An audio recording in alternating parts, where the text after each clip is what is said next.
성경의 배경은 사도행전 27장과 이제 28장이고요.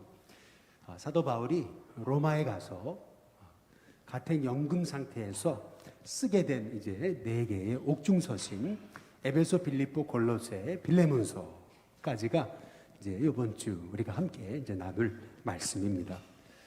오늘 말씀을 이제 시작하는 이 시점에서 우리가 함께 볼 말씀이 사도행전 28장 한번 14절을 보시겠어요?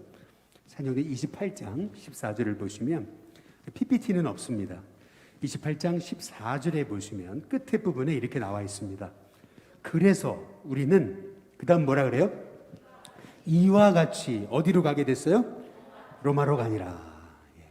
그래서 우리는 이와 같이 로마로 가게 됐다. 이제 이렇게 누가는 로마 행에 관해서 이렇게 정리해 놓고 있거든요. 이와 같이 이런 과정을 거쳐서 로마로 가게 됐다. 이제 그런 얘기인데요.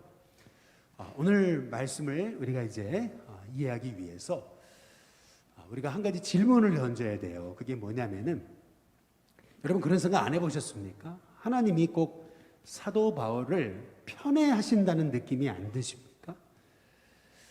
예루살렘에 내려가서 폭도들한테 붙잡혔어요. 그런데 신기하죠?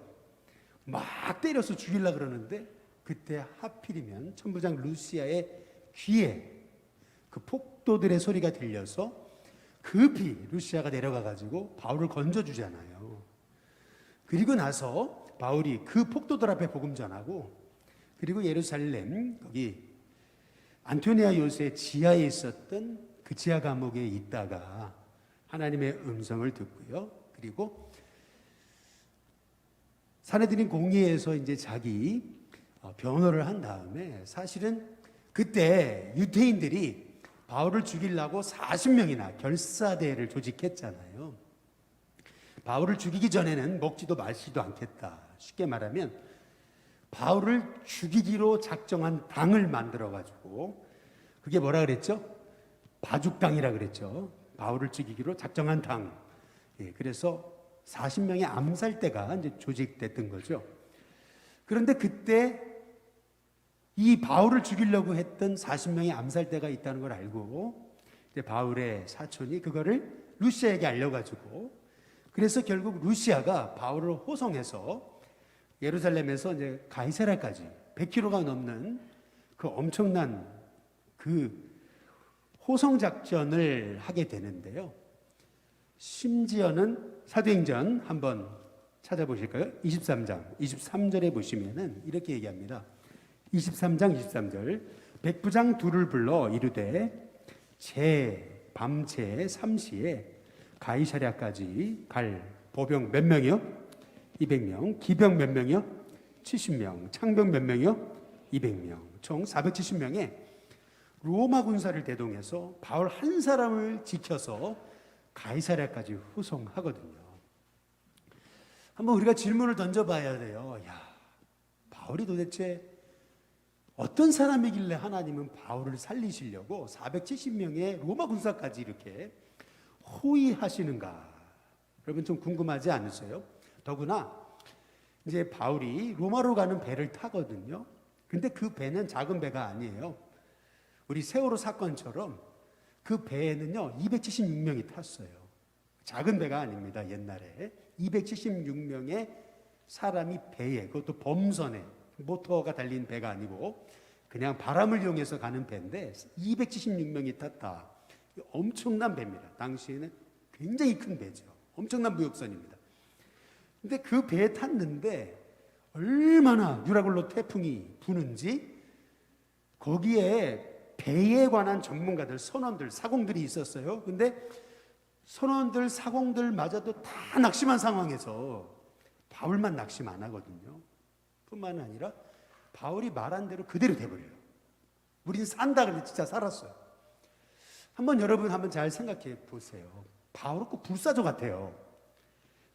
죽이려고 그러는데 40명이 혈안돼서 죽이려고 그러는데 470명의 이 보호하는 군사들을 하나님 붙여주시고 뿐만 아니라 로마로 가는 배에서는요 270명 다 절망했는데 바울 한 사람만 절망 안 해버려요. 야, 도대체 이 바울은 뭔가? 하나님이 바울을 왜 이렇게 사랑하시나? 바울을 하나님이 편애하시는 건가? 우리가 이 질문을 던져봐야 됩니다. 그렇다면 하나님이 바울을 이렇게 생명처럼 지켜주신 이유가 있는 거예요. 그걸 어디서 찾아봐야 되냐면 사도행전 26장 15절부터 한번 보시죠. 15절에 보면은요. 사도행전 26장 한번 15절에 보면은 사도행전 26장은 바울이 드디어 가이사랴 이 헤롯궁에서 아그리빠와 베스도 앞에서 마지막 자기 변론을 한 그 말씀이 사도행전 26장입니다.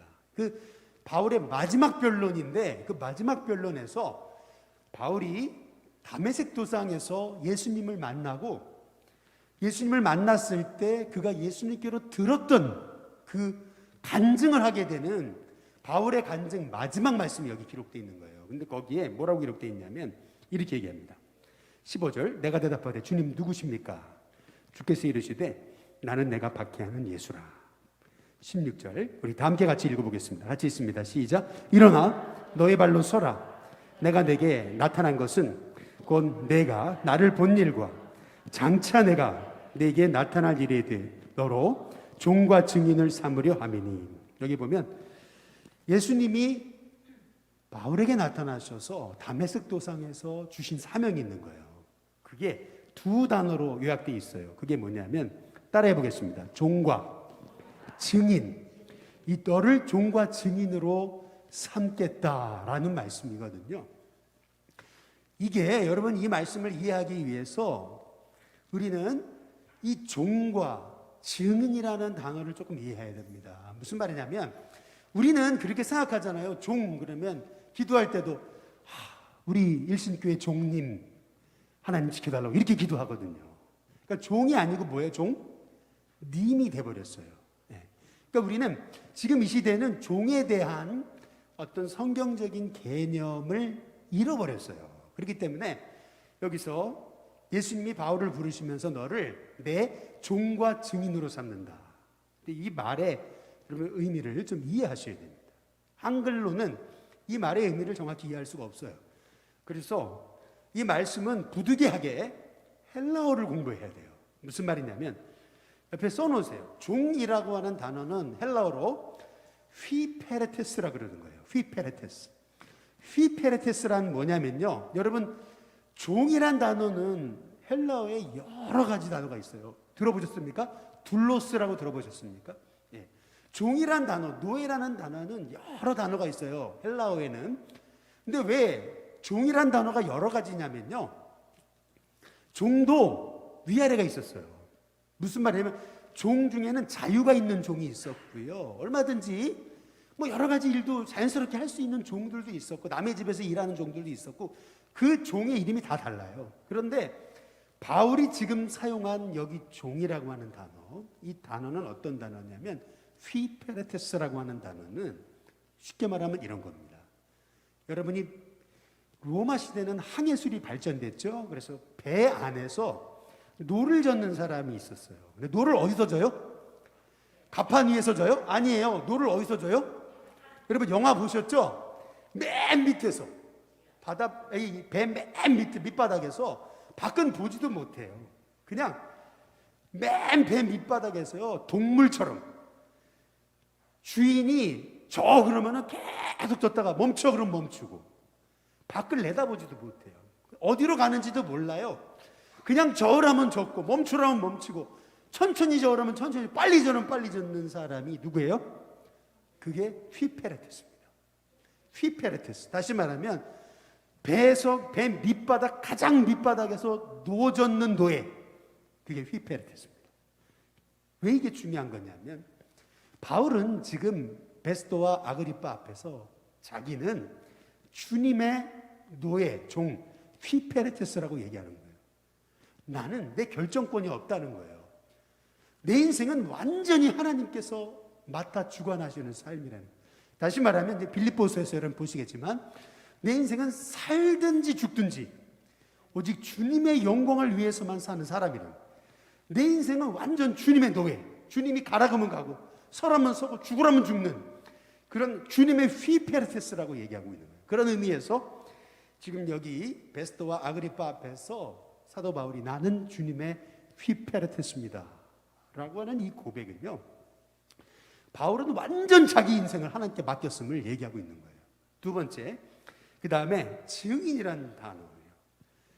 요즘에는 증인 그러면은 위증자들이 너무 많잖아요. 증인으로 나섰다 그러면서 다 헛소리 하는 거예요. 없는 얘기 지어 만들고, 또 아예 아닌가 봐요. 아유, 기억이 안 나요. 다 그러지만 여기서 말하는 증인이란 뭐냐? 헬라어로 마르티스입니다.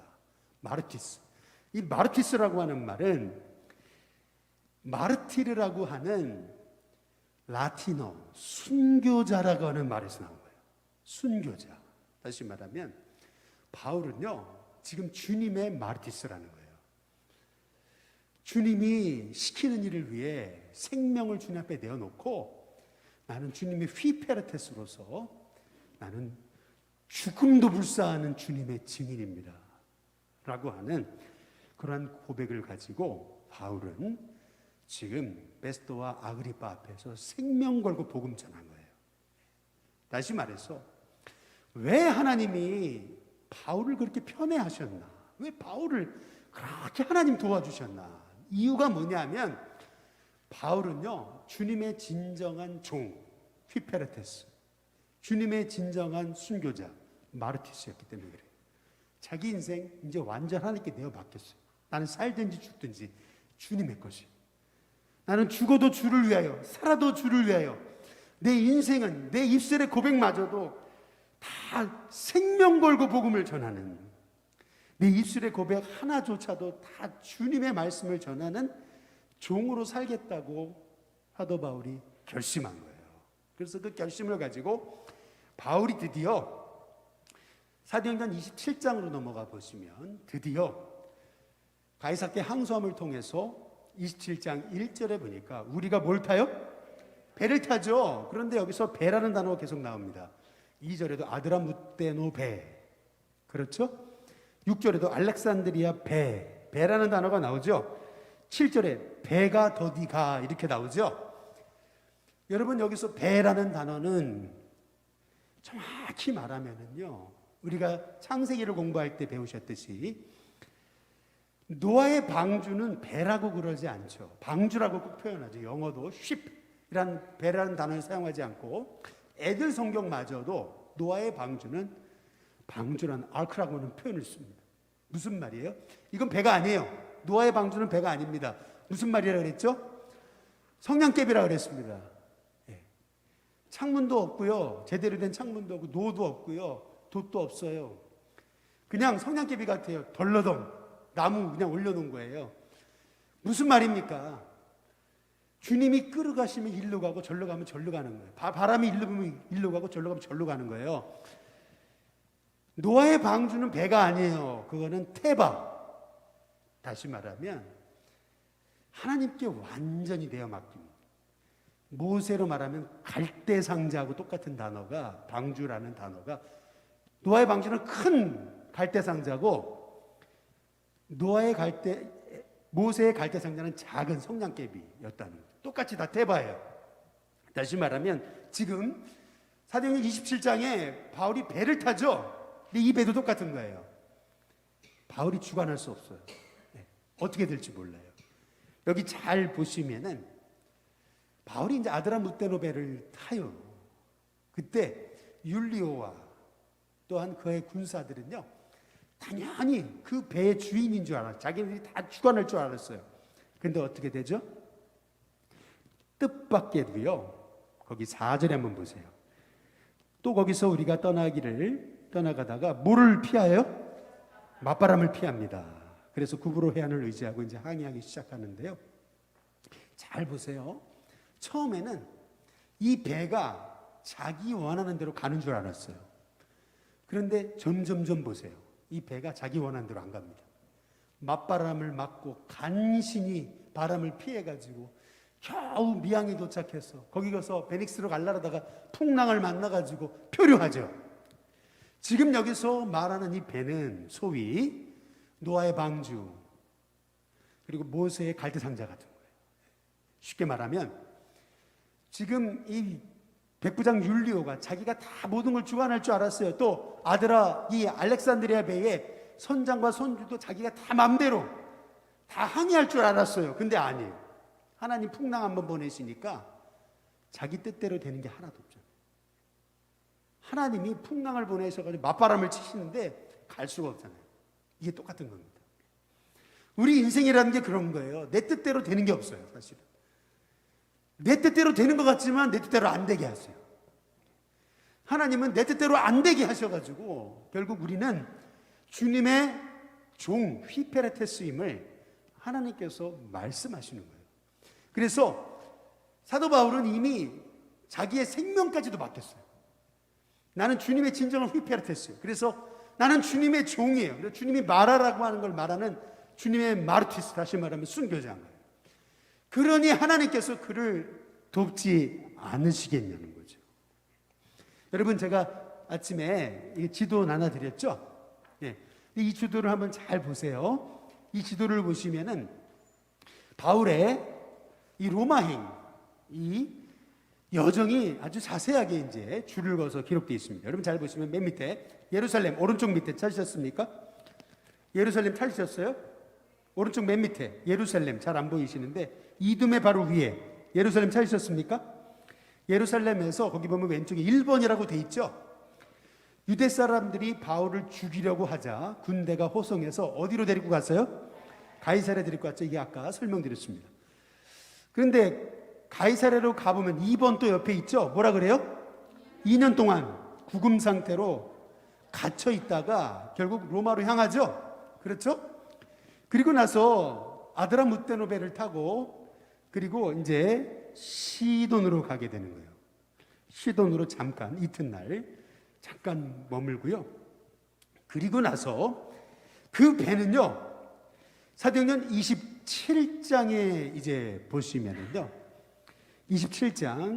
27장에 거기 2절에 보면 아시아 해변 각처로 가려 하는 아드라무테노베라고 얘기하죠. 이게 무슨 말이냐면 이 아드라무테노 배는요 아시아 쪽 해변을 통해 가지고 그래서 중간 지점인 거기 여러분 보시면은 루기아라고 하는 곳의 밑에 무라라고 하는 곳이 있어요. 무라, 루기아라고 하는 곳에 무라라는 곳의 중간에 이제 정박하려고 했던 것입니다. 그런데 여기 4절 사도행전 27장 4절을 보세요. 4절을 보면 거기서 우리가 떠나가다가 뭐를 피했다고요? 맞바람이 치기 시작해요. 그래서 어떻게 가냐면은 원래 이 아시아 해변 쪽으로 가야 되는데 맞바람이 치다 보니까 그 배가 어디로 가게 되는 거냐면은 구브로 해안을 의지하고 항해하게 돼요. 이게 뭔 의미예요? 여러분 그 지도를 잘 보시면은 시돈이라고 가이사랴 위에 시돈 있죠? 시돈에서 떠났어요. 그래서 원래는 저 길리기아 쪽으로 올라가 가지고 아시아 해변으로 이렇게 끼고서 가야 되는데 그러지 못하고 맞바람이 쳐가지고 구브로 쪽으로 이 구브로를 방패막이로 삼아서 구브로 섬을 방패막이로 삼아서 그래서 겨우 무라시로 가게 됐다는 얘기입니다.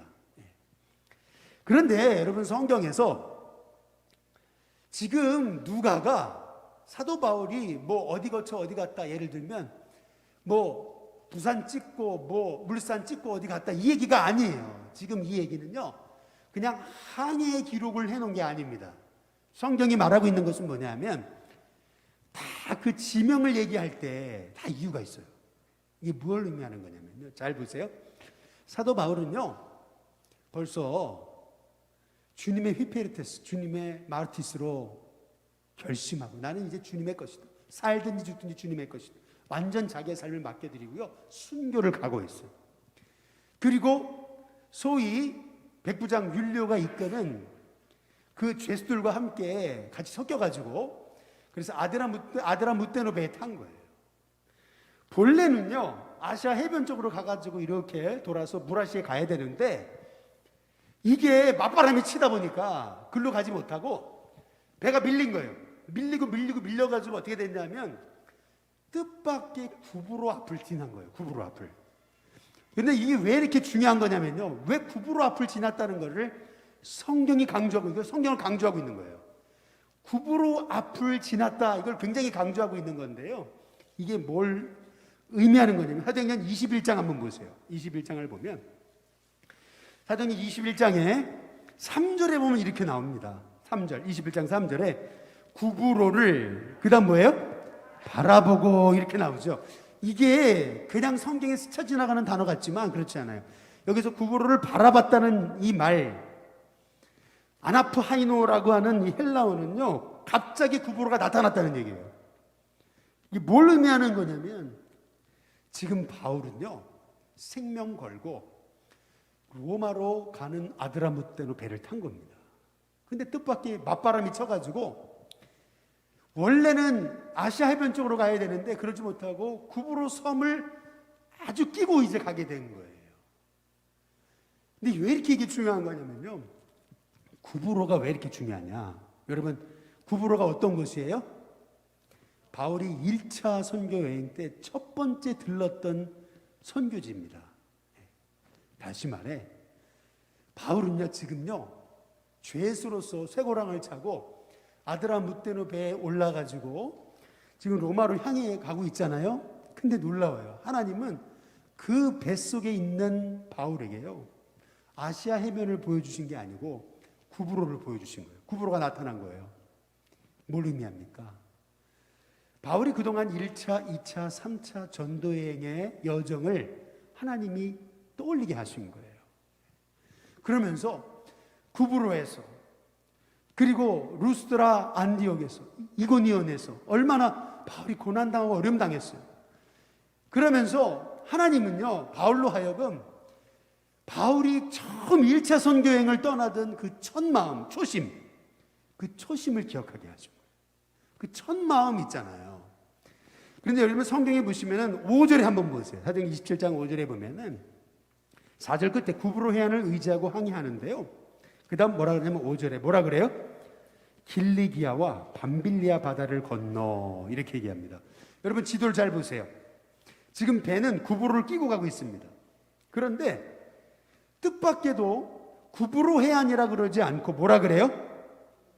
길리기아와 밤빌리아 바다를 건넜다, 이러고 얘기합니다. 무슨 말이냐면 지금 구브로에서 바울이 타고 가던 이 배에서 이 밤빌리아 길리기아는 최소 100km 떨어져 있는데, 저 멀리 보이지도 않는 저 길리기아 밤빌리아 해변을 지났다라고 얘기하는데 왜 그렇게 표현을 했을까요?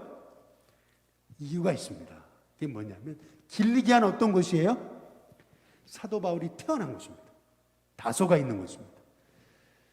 사도 바울은 구브로를 지나면서 처음 선교를 나갔던 그때를 생각했을 거예요. 그러면서 멀리 해안을 바라보니까 길리기아 바다가 보이잖아요. 그러면서 하나님이 왜 나를 다소에 태어나게 하셨을까? 다소에 태어나게 하신 이유가 있죠.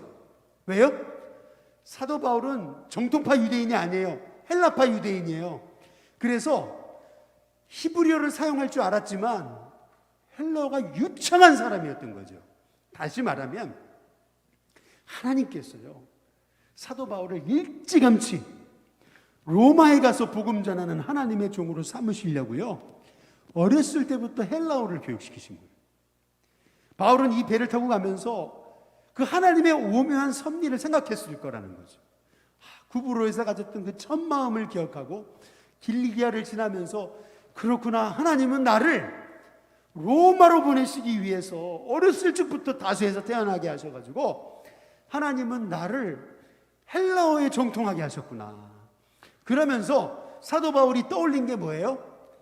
에베소서 1장 3절에 보면 창세전에 하나님이 나를 택하셨다고 그래요. 창세전에 하나님이 나를 택하셨어요. 다시 말하면 지금 사도 바울이 지금 아드라무떼노 배를 타고 로마로 가는 이 걸음은요, 우연의 걸음이 아니에요. 하나님이 다 계획하셔가지고 지금부터 어렸을 때부터 나를 다소에 태어나게 하셔가지고 헬라어를 배우게 하시고 헬라어에 정통하게 하시고, 그리고 구브로에 가서 그 첫 마음, 선교에 대한 첫 마음을 불태우게 하셔가지고 지금 이제 구브로 해안을 지나면서 이 사도 바울이요, 그래서 하나님 날 부르셨구나 라고 하는 것을 고백하면서 지금 이 중간지대인 무라시까지 이르게 됐음을 성경이 말하고 있는 거예요, 사실. 아마도 바울과 함께 했던 누가는 바울이 그렇구나, 그래서 나를 하나님이 다소에서 태어나게 하셨구나, 그래 우리가 구부로에서 전한 그 복음의 첫 마음을 잊어버리면 안 되지, 그러면서 이제 그 해변을 지났을 거라는 거예요. 그리고 나서 오늘 여기 말씀해 보면은요, 5절의 끝에 부분에 보이시면은 루기아의 무라시에 이르러요. 그죠? 중간 지점, 여러분 지도를 잘 보시면 무라시에 이르러요. 여기 4번에 나와요. 4번. 이탈리아로 가는 배로 어떻게 해요? 갈아탑니다. 네. 당시에 가이사랴에서 로마로 바로 직행하는 배가 없었어요. 그래가지고 중간에 이렇게 중간 지점에서 갈아탔거든요.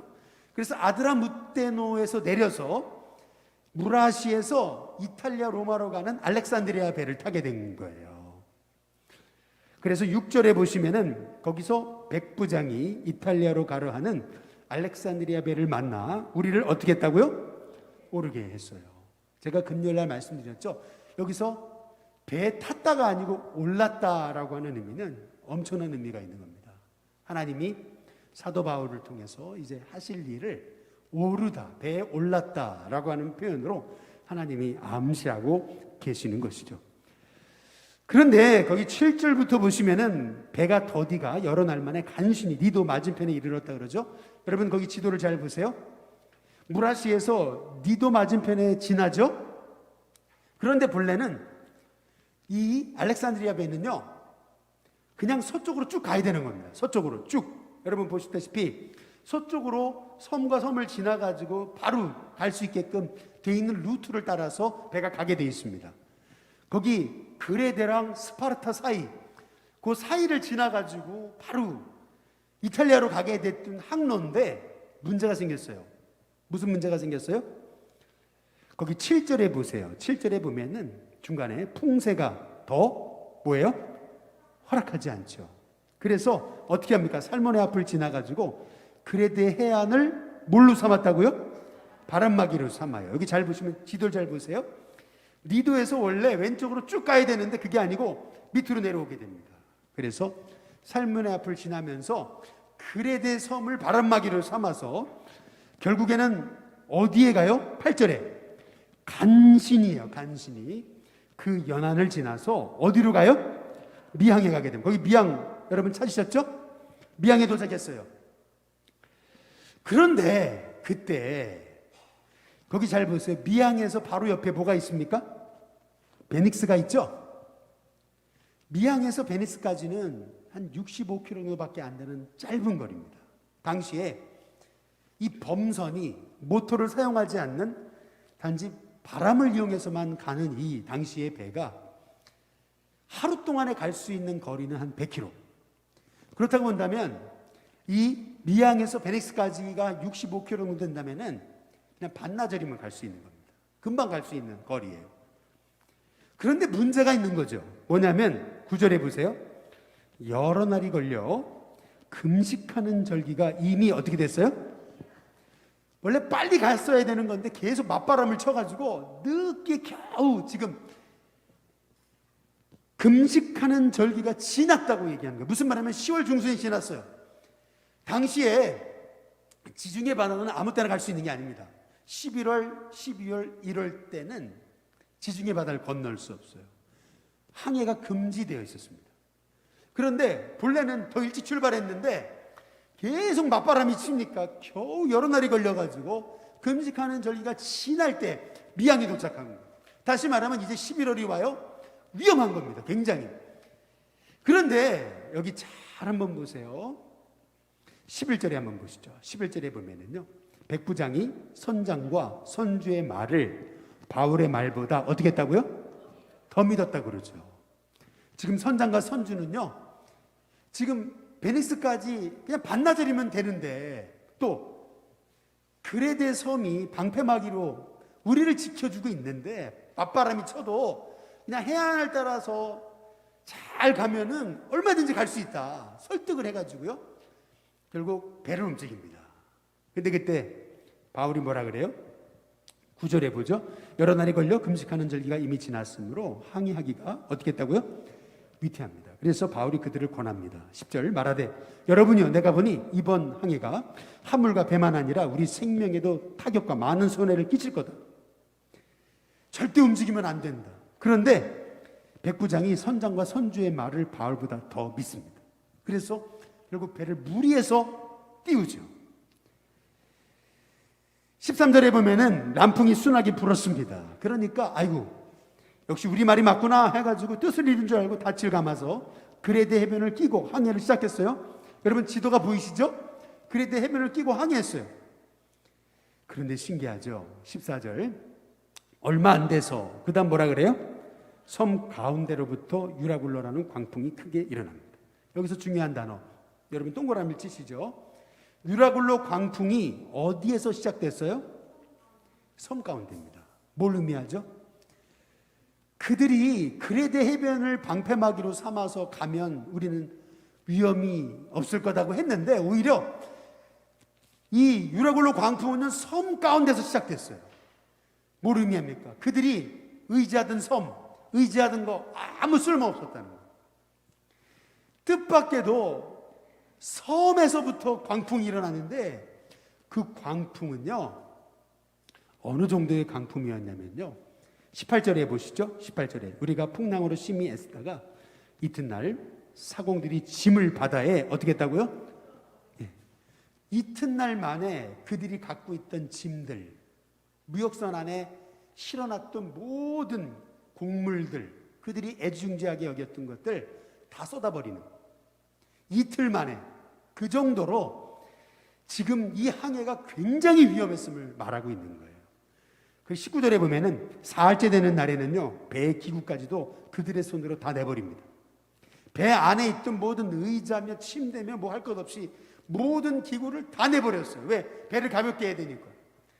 자칫 잘못하다가 물이 들어와가지고 배가 침몰할 수 있으니까 배를 어떻게든 가볍게 하기 위해서 배 안에 있었던 모든 걸 다 내버렸습니다. 20절에 보면은 여러 날 동안 해도 별도 보이지 않습니다. 큰 풍랑은 그대로 있어요. 그러니까 어떻게 돼요? 구원의 여망마저 없어집니다. 여망이 뭐라 그랬죠? 남은 소망입니다. 남은 소망마저 없어졌어요. 21절 여러 사람이 오래 먹지 못할 정도로 낙심하고 절망에 있었습니다. 그런데 그때 바울이 21절에 가운데 서잖아요. 일어섭니다. 말하기 시작해요. 여러분이요 내 말을 듣고 그레데에서 떠나지 아니었다면 이 타격과 손상을 면하였더라면 좋을 뻔했다. 22절에 보세요. 내가 너희를 권하노니 이제는 뭐하라고요? 안심하라 그러죠. 너희 중 아무도 생명에는 아무런 손상이 없겠고 오직 못분하라고요? 배뿐이다.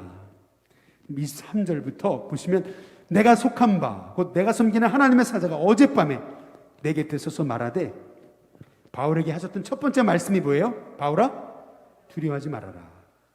내가 가이사 앞에 서야겠고 또 하나님께서 너와 함께 항해하는 자를 다 내게 주셨다 하였으니 25절 그러므로 여러분이요 안심하라. 그 다음에 바울이 뭐라 그래요? 나는 내게 말씀하신 그대로 되리라고 누구를 믿어요? 하나님을 믿는다. 근데 여러분 그 다음이 중요합니다. 그 다음 26절을 보세요.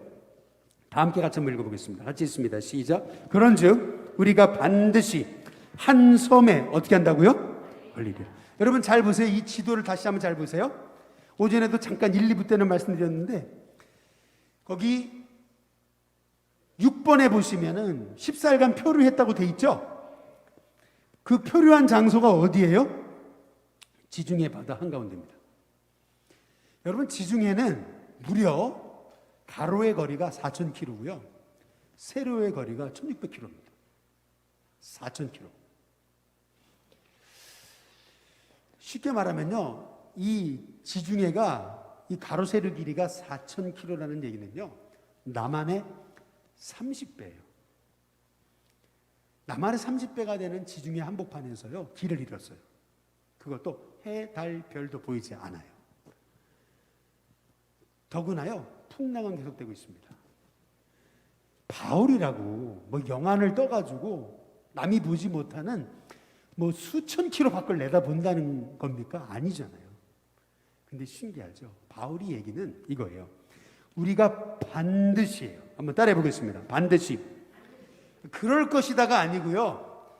반드시 우리는 한 섬에 걸린다라고 얘기합니다. 뭘 의미하는 거예요? 여러분 잘 보세요. 이 지도를 잘 보세요. 10살간 표를 했던 바울이 탔던 배는요, 그 주변에는 섬이 없어요. 이게 잘못 표류하면은 밑에 아프리카로 가든지요. 왜 이게 아프리카로 간다는 것을 말씀을 드리는 거냐면요, 사도행전 27장에 보시면 17절에 한번 보세요. 17절에 보면 끌어올리고 줄을 가지고 선체를 둘러 감고 어디에 걸릴까요? 스르디스라 그러는데 스르디스가 밑에 뭐라고 되어 있습니까? 모래톱이라 그러죠. 뭘 의미하는 거냐면요, 여러분 저기 여러분이 가지고 계신 지도 밑에 노랗게 된 부분, 튀어나온 부분이 아프리카입니다. 이 아프리카 지역의 리비아 지역의 위에는요 엄청난 그 모래톱이 있었어요. 사공들은요 그쪽으로 떠내려갔다가는 모래톱에 걸려가지고 배가 결국에는 오도 가지 못하고 우리 죽을 것이다 생각하고서요, 그래서 사도행전 27장 17절에 스르디스에 걸릴까 하여 두려워해서 연장을 내리고 그대로 쫓겨갔던 거예요. 지금 사공들은요 분명 배가 표류하면 아프리카 쪽으로 갈 거다 이렇게 생각한 거예요. 그런데 사도 바울은 아니었어요. 사도 바울은요, 보세요, 여기 섬 있어요? 없어요. 근데 바울은요 반드시 우린 섬에 걸린다라고 얘기한 거예요. 왜 그래요? 바울은요 하나님 말씀하셨잖아요. 뭐라고 말씀하셨잖아요? 27장 거기 24절에 보세요. 바울아 두려워하지 말라. 내가 어디에서요? 가이사 앞에 서야 되잖아요. 가이사가 누굽니까? 로마 황제잖아요. 그러면 이 배가 어디로 가야 돼요? 로마 쪽으로 가야 되는 거예요. 로마 쪽으로. 반드시 바울은요 이 배는 목적 없이 표류하지 않고 로마 쪽으로 간다 생각한 거예요. 로마 쪽에 가면 뭐가 있어요? 멜리데 섬이 있잖아요. 지금의 몰타 섬입니다. 놀랍죠? 사도행전 28장에 1절에 보세요. 1절에 보면은요, 우리가 구조된 죄의 안즉, 그전엔 몰랐어요. 알고 보니까 그 뭐요? 섬이잖아요. 섬은 멜리데라고 하는 섬이더라 라고 얘기하잖아요. 여러분 잘 보세요. 이게 엄청나게 중요한 겁니다. 여기 사도행전 27장 26절에 보면 그런즉 우리가 반드시 한 섬에 밑줄 그세요? 걸리리라 이렇게 되어 있습니다. 걸리리라. 걸린다는 말이 무슨 말이냐면요, 헬라어로 에크핍토라는 말입니다. 에크핍토라고 하는 말인데 이 말의 의미는 떨어지다는 말입니다. 쉽게 말하면 하나님이 우리를 한 섬에 딱 떨어뜨려 놓을 거다, 바울이 얘기한 겁니다. 놀랍죠? 근데 이게 왜 이렇게 중요한 얘기냐? 제가 여기를 장황하게 설명을 드리는 거냐면요, 잘 보세요. 그 다음 27절 보세요. 열 나흘째가 벌써 지났어요. 그런데요, 우리가 아드리아 바다에서 이렇게 얘기합니다. 아드리아 바다는 어디냐면요, 몰타섬 주변을 얘기하는 겁니다.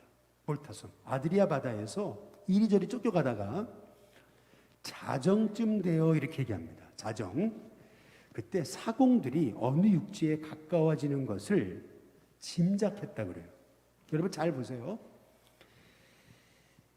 그 당시에는요 나침판도 없었어요. 해, 달, 별이 없으면 어디 가는지도 몰라요. 그리고 뭐 지금처럼 뭐 전자적인 항해 기술이 발전돼 가지고 다 그 컴퓨터로 보는 게 아니에요.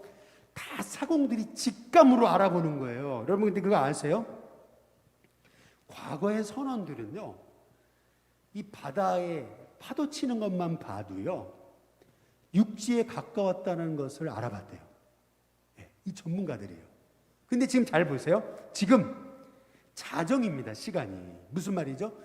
지금 아무것도 안 보여요. 어두운 밤이에요. 그러면 파도 치는 거 제대로 볼 수 없을 텐데 어떻게 알았을까? 소리 듣고 알았다는 거예요. 소리를 듣고요 벌써 육지에 가까워지는 걸 인식했다는 거예요. 여러분 그 정도로 당시에 항해술이 발전했고 당시의 선원들이요 소리만 듣고 파도 모습만 봐도 육지에 가까웠다는 걸 알았다는 거예요. 실제 그랬습니다. 그래서 지금 성경에 나오잖아요. 자정쯤 돼서 사공들이 어느 육지에 가까워지는 걸 짐작했다 그래요. 그래서 그들이 한 일이 뭐예요? 28절. 물 깊이를 재어본 겁니다.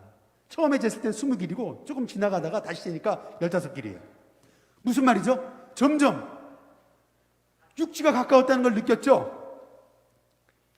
39절에 보니까 육지가 가까워진다면 암초가 있을지 모르잖아요. 암초에 걸릴까 해가지고 고물로 닻을 내렸어요. 고물이 어디예요? 이물이 있고 고물이 있잖아요. 이물은 바다 배 앞부분이고 고물이 어디예요? 배 뒷부분이잖아요.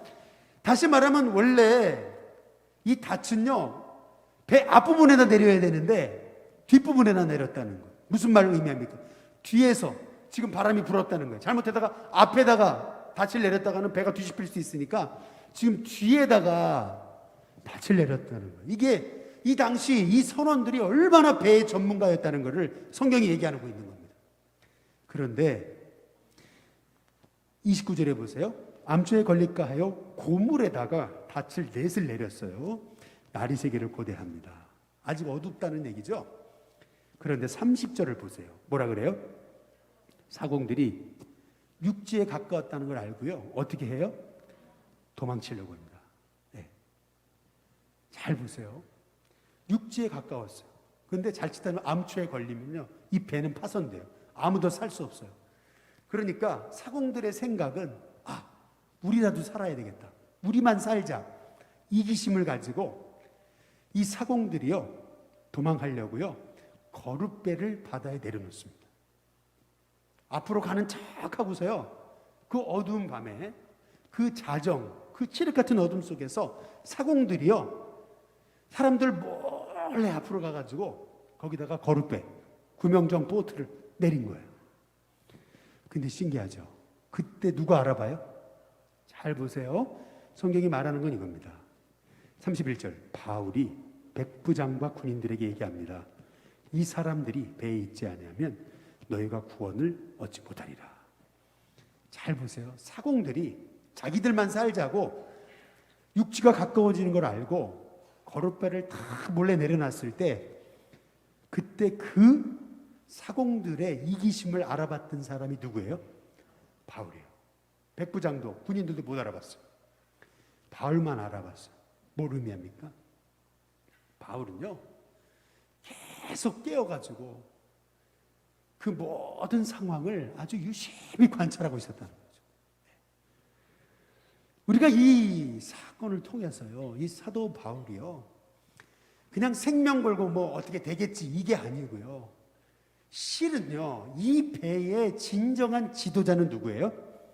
바울이라는 걸 알 수 있어요. 어느 순간 백부장도 아무 힘도 못 쓰고요, 선장과 선주도 아무 힘도 못 써요. 어느 순간 이 배의 지도자는 누구예요?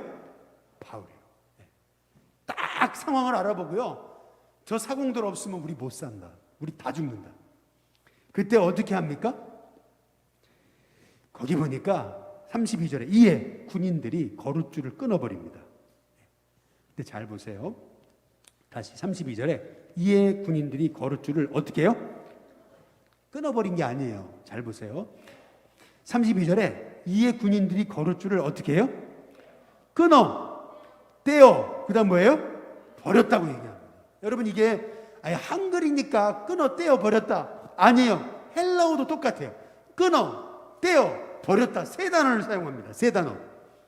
이게 의도적인 겁니다. 성경은 단어 하나도 그냥 쓰는 법이 없습니다. 왜? 거룻줄 끊어버렸다 하면 될 거를 끊어, 떼어, 그 다음 뭐예요? 버려버렸다고 얘기해요. 거룻줄을 딱 끊고요 떼놓고서 버려버렸다는 이 세 가지 행동을 아주 구체적으로 명확하게 성경에 기록해 놓고 있습니다. 이것이 의미하는 게 뭐예요? 그동안 사공들이 가지고 있었던 이기심, 자기들만 살자고 하는 거, 그걸 내던져 버렸다는 겁니다. 이제는 사공들도 못 도망치죠. 그렇죠? 그러니까 어떻게 됩니까? 33절에 날이 새어갑니다. 점점 밝아와요. 근데 그때 바울이 어떻게 합니까? 바울이 여러 사람에게 음식 먹기를 권합니다. 여기다 권에다가 동그라미 치시고 미완료라고 써놓으십시오. 미완료가 뭐죠? 계속 먹으라고 했던 거예요.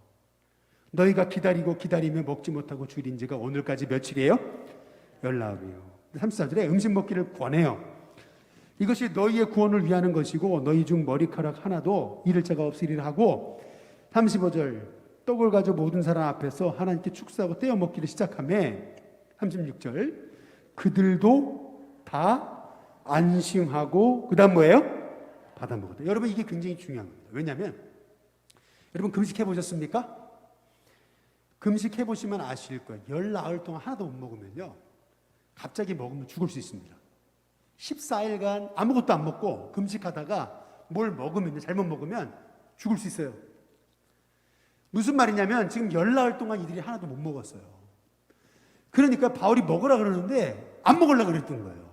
왜? 먹으면 잠깐 죽으니까. 근데 바울이 계속 먹으라 그러죠. 바울이요 거기서 축사하고서 떼어 기도한 다음에 먼저 먹어요. 바울이 괜찮지 안 죽잖아요. 그러니까 그들도 안심하고 바울이 먹는 걸 보고 자기들도 먹었다는 거예요. 근데 여기서 이걸 강조하고 있는 이유가 있어요. 그것이 뭐냐면요 단순히 밥을 먹었다 이 얘기를 하고 있는 게 아니고요 지금 이 자리는요 소위 선상선창식을 하고 있는 겁니다. 모두가 그리스도의 피로 하나가 되고 구원받은 백성이 됐다는 걸 강조하고 있는 건데요. 그래서 37절에 배에 있는 그 다음 뭐예요? 우리의 수예요. 한번 따라해 보겠습니다. 우리의 수. 우리의 수라는 단어는요 그냥 우리의 사람 그냥 그렇게 표현하는 게 아니에요. 숫자 이게 아니고요 정확히 말하면 헬라어로 푸시키입니다. 영혼. 다시 말하면요 그들은 하나된 영혼이 됐다는 것을 말하고 있는 겁니다. 놀랍죠? 바울이요 그 죽음의 바다 한복판에서요 하나님 말씀 귀 기울이고요 깨어서 거기에 리더가 됩니다. 자기밖에 생각하지 않고 사공들이 도망치려고 할 때 바울은요 저 이기심을 버리지 않으면 우리 여기 살지 못한다. 그래서 결국 거룩줄을 떼어 내버리고요 그들을 하나로 묶어가지고 276명 앞에서 성찬식을 베풀고요 하나님 우리를 지키실 거니까 염려하지 말아라. 먼저 먹어요. 안 죽어요. 다 받아 먹었어요. 힘을 찾았어요. 그리고 나서 여러분 배가 두 물이 흐르는 곳에 걸려듭니다. 모래톱에 걸려들어요. 그게 41절에 나오죠. 두 물이 흐르는 곳을 만나 배를 걸었는데 이 물은 부딪혀 움직일 수 없이 붙고 그 물은 큰 물결에 깨어져가요. 배가 이제 큰일 나게 된 겁니다. 이 배 뒷부분이 큰 물결에 부딪히면서 배가 깨지기 시작했어요. 그러니까 어떻게 합니까? 여기 42절에 군인들이 죄수가 헤엄쳐서 도망할까 하여 라고 얘기하거든요. 당시에 군인을 호송하던 죄수를 후송하던 군인이 죄수를 놓치면 사형감입니다. 차라리 저들 놓치고 우리가 죽임당하느니 저들 지금 죽여버리면 좋겠다. 다 죽여버리자. 그랬던 거죠. 근데 놀랍죠? 43절 백부장이 바울을 구원하려고 그들의 뜻을 막습니다. 이 말의 의미가 뭐예요? 내가 책임지겠다. 내가 이 사람들 다 책임질 테니까 죽이지 마라. 그리고 나서요 물에 뛰어내려라. 다 뛰어내렸죠. 그리고 나서 널조각 배 물건을 의지해서 결국 상륙하는데 알고 보니까 그곳이 멜리데라는 섬입니다. 그 멜리데라는 섬에서 3개월을 있어요. 3개월을 있는데요. 놀랍죠. 여러분 사도행전 28장 2절에 보니까 뭐라 그러냐면 비가 오고 날이 찼다 그랬습니다. 아니 하나님이 구원하셨다면 비도 안 오고 해가 떠가지고 날이 따뜻해야 되잖아요. 근데 뜻밖에도 소낙비가 내리고 날씨가 너무 찼다는 거예요. 네. 근데 신기하죠. 2절에 보니까 원주민들이 우리에게 어떤 동정이요? 특별한 동정을 해서 불을 피워 사도 바울 일행을 영접합니다. 그렇죠? 하나님이 그 멜리데 섬의 사람들의 마음에 긍휼을 주셔서 사도 바울 일행을 보호하시는데 따뜻한 불을 피워가지고 바울을 그렇게 영접하게 하시는데 하필 그때 3절에 바울이 나무 한 묶음을 거두어 불에 넣었는데 뜨거운 물로 말미암아 독사가 나오거든요. 그때 독사가 사도 바울의 손을 물고 있어요.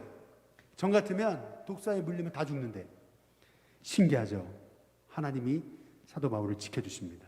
그래서 그 일을 통해서 사람들이 이 바울에게 많은 병자들을 데리고 오면서 여기 9절에 섬 가운데서 다른 병든 사람들 와서 고침을 받아요. 다시 말하면 바울은 이 멜리데 섬에서 3개월간 있는 동안에 수많은 병자들을 고치면서 그 3개월 동안도 복음을 전했음을 알 수가 있어요. 그리고 13절, 11절에 보면 석 달 후 그랬습니다. 드디어 석 달 후 11월, 12월, 1월이 지났죠? 그렇죠? 아까 10월 중순을 지나가지고 금식하는 절기가 지났잖아요. 근데 벌써 14일 지났잖아요. 표류한 지. 그러니까 벌써 11월이 됐잖아요. 11월 언제인지 정확히는 몰라요. 그런데 어쨌든 11월, 12월, 1월 석 달 지났어요. 그리고 아마 한 2월쯤 됐을 때 이제 드디어 그 섬에서 겨울을 난 알렉산드리아 배를 타고 이렇게 얘기합니다. 이것이 의미하는 게 뭐예요? 그 배를 수리해가지고 그래서 다시 타고 갔다는 얘기가 아니고요. 이게 의미하는 게 뭐냐면요. 이미 하나님은요. 사도 바울과 그 일행들을 로마로 보내시려고요. 그 전에 풍랑이 오기 전에 알렉산드리아에서 온 배가 이미 거기 있게 하셨다는 것을 의미하는 겁니다. 뭘 의미하는 거냐면 하나님은요.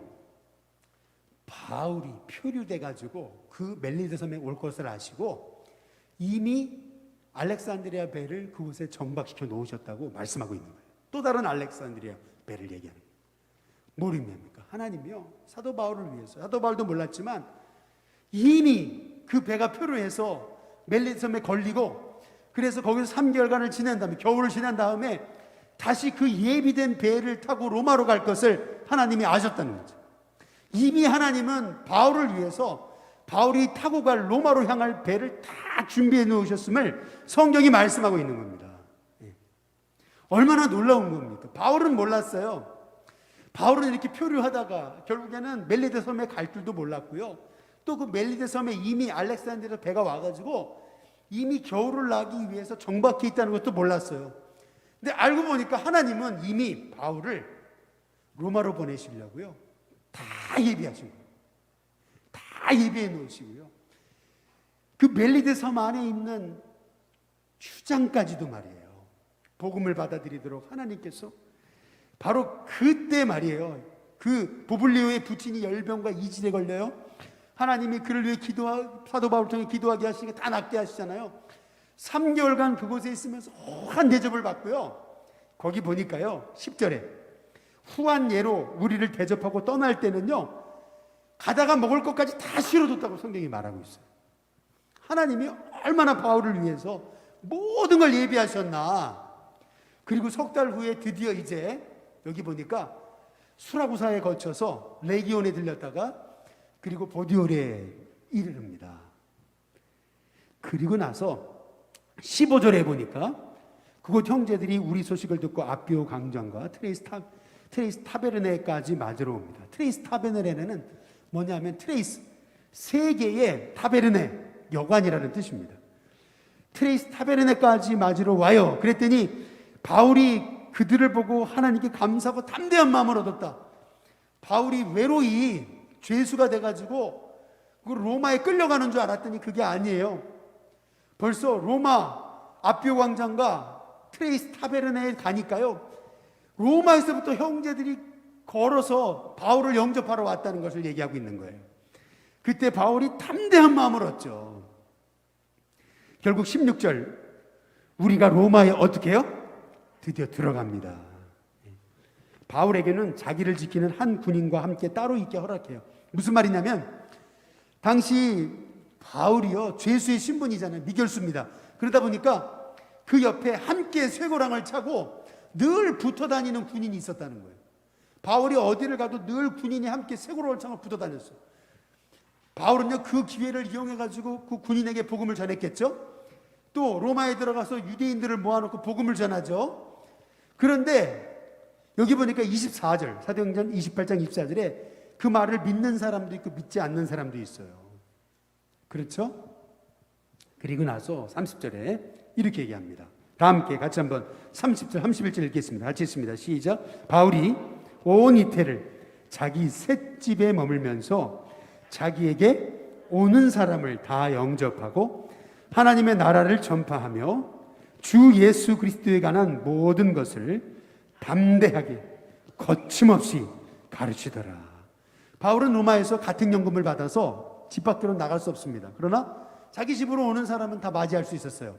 그 2년 동안 자기 새 집, 가택연금된 집에 머물면서 오는 사람을 다 영접하고 복음을 전하기 시작하거든요.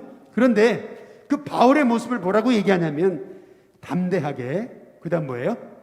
거침없이. 한번 따라해 보겠습니다. 담대하게, 거침없이 가르치더라. 이렇게 사도행전을 끝납니다. 뭘 의미합니까?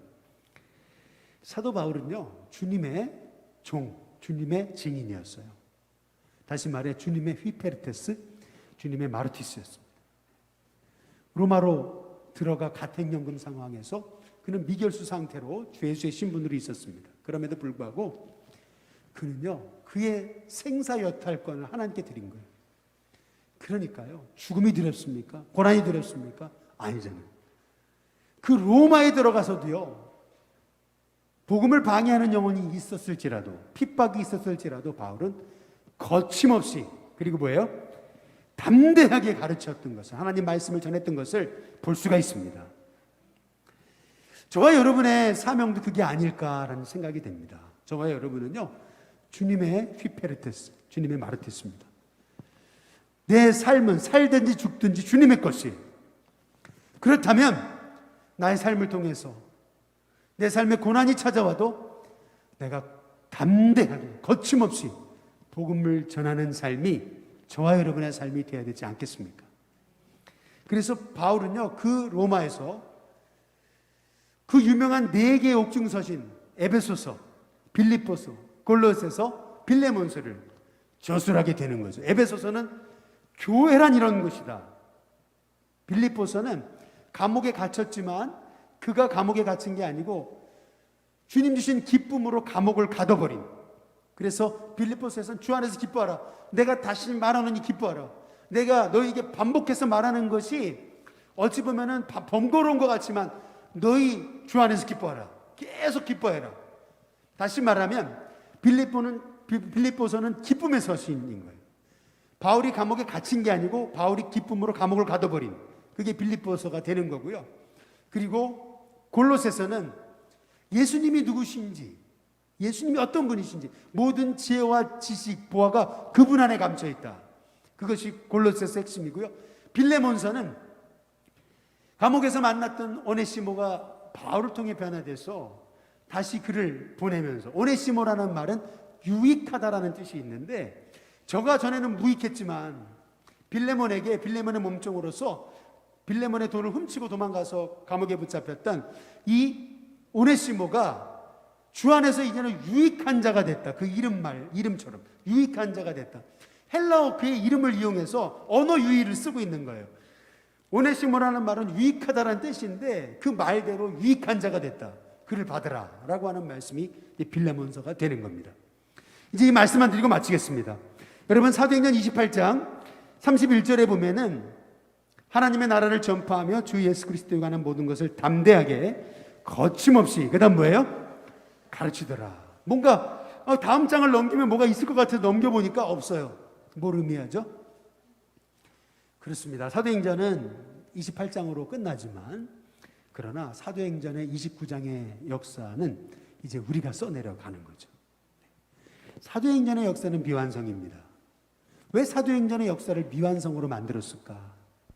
그것은 저와 여러분이 이제는 주님의 종, 주님의 증인, 주님의 휘페르테스와 주님의 마르티스가 돼서 바울처럼 이제는 사도행전의 29장 역사를 써내려가라고 하시는 하나님의 음성입니다. 바울처럼 주님의 휘페르테스와 마르티스가 되기로 결심한 사람은요, 하나님이 그를 지켜주십니다. 정말 기이할 정도로, 정말 그를 편애하시는 것처럼, 정말 생각지 못한 방법으로 하나님이 그를 지키시고 돌보셔서 결국 주님의 종, 주님의 증인으로 살고자 하는 사람의 인생을 도우신다는 거예요. 마찬가지로 저와 여러분의 인생, 주님께 맡겨진, 살든지 죽든지 저는 주님의 것입니다 고백하면서 하나님께 맡겨진 여러분의 인생, 하나님이 반드시 책임지신다는 믿음을 가지고 이제 여러분이 이 지도를 바라볼 때마다 바울의 여정을 생각해 보십시오. 가장 인생의 위기 가운데 하나님이 두려워하지 말아라. 넌 나의 종과 증인이다. 넌 나의 휘페레테스와 마르티스다. 라고 말씀하시는 그 하나님의 말씀을 기억하면서, 그래, 하나님께 내 인생 맡겼는데 하나님이 나를 통해서 사도행전 29장 역사를 써내가는 걸 하시겠지라는 믿음을 가지고 승리하는 저와 여러분이 다 되시기를 주님의 이름으로 축복합니다.